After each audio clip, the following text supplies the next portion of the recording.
Everyone, welcome back to my channel Biopost. So जैसे कि हमने हमारी टेक्निक्स में पीसीआर रिलेटेड सीरीज़ शुरू की है, तो हमने पहले देखा था बेसिक कंपोनेंट्स ऑफ पीसीआर, उसके बाद प्राइमर्स देखे थे, उसके बाद हमने देखा था नेस्टेड पीसीआर।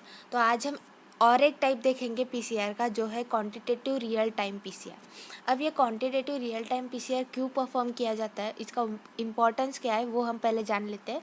बाद में इसकी प्रोसीजर देखेंगे कि रियल टाइम पीसीआर की प्रोसीजर क्या है, कैसे परफॉर्म किया जाता है रियल टाइम पीसीआर। तो बेसिकली रियल टाइम पीसीआर का जो इम्पोर्टेंस है, तो जब जब ये पीसीआर परफॉर्म किया जाता है, जितना भी अमाउंट ऑफ डीएनए एम्पलीफाई हो रहा है या फिर कितना अमाउंट ऑफ डीएनए इंक्रीज हो रहा है, वो डायरेक्टली साइंटिस्ट डिटेक्ट कर सकते हैं। इसलिए हम इसे रियल टाइम पीसीआर कहा जाता है।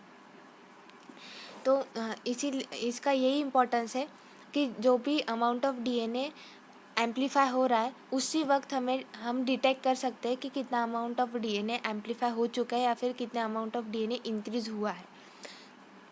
तो ये हम डिटेक्ट कर सकते हैं bye using real time PCR.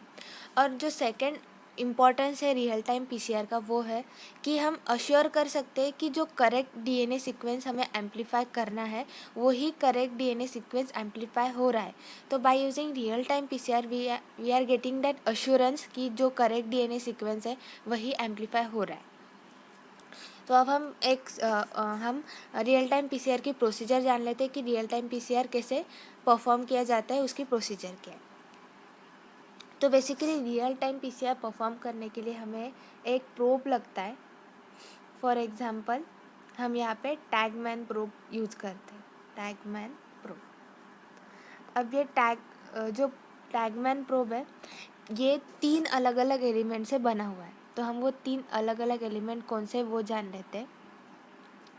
So first element is the fluorophore.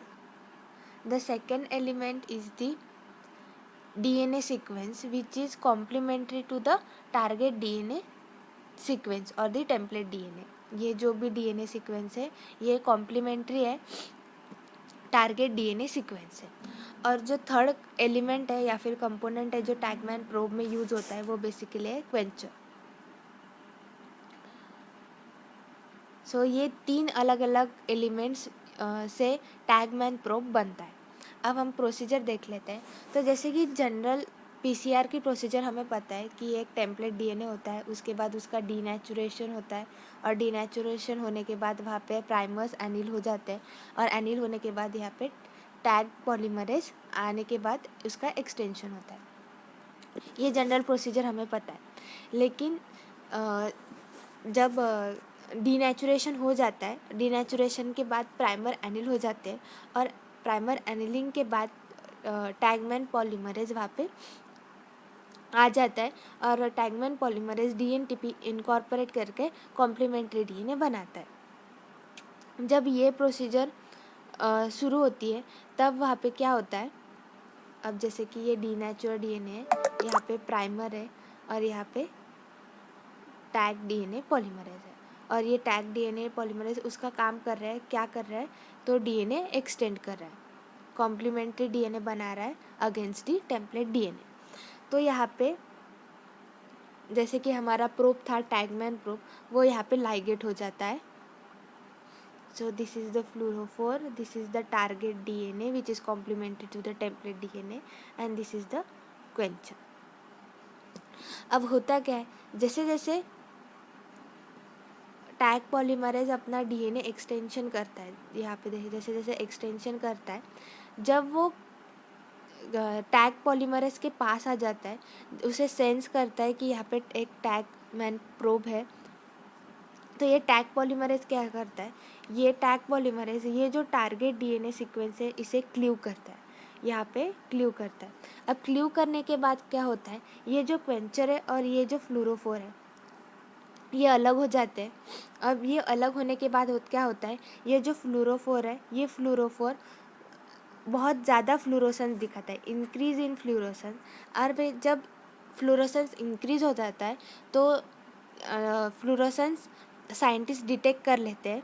अब ये जब फ्लोरोसेंट डिटेक्ट हो जाता है तब साइंटिस्ट को पता चलता है कि नहीं, कि डीएनए एम्पलीफाई हो रहा है और जो करेक्ट डीएनए सीक्वेंस है वही एम्पलीफाई हो रहा है, कोई गलत डीएनए सीक्वेंस एम्पलीफाई नहीं हो रहा। तो इस प्रोसीजर से साइंटिस्ट डिटेक्ट भी कर लेते हैं कि कितना अमाउंट ऑफ डीएनए एम्पलीफाई हो चुका है, और अश्योरेंस भी हो जाता है कि करेक्ट डीएनए सीक्वेंस ही एम्पलीफाई हुआ है।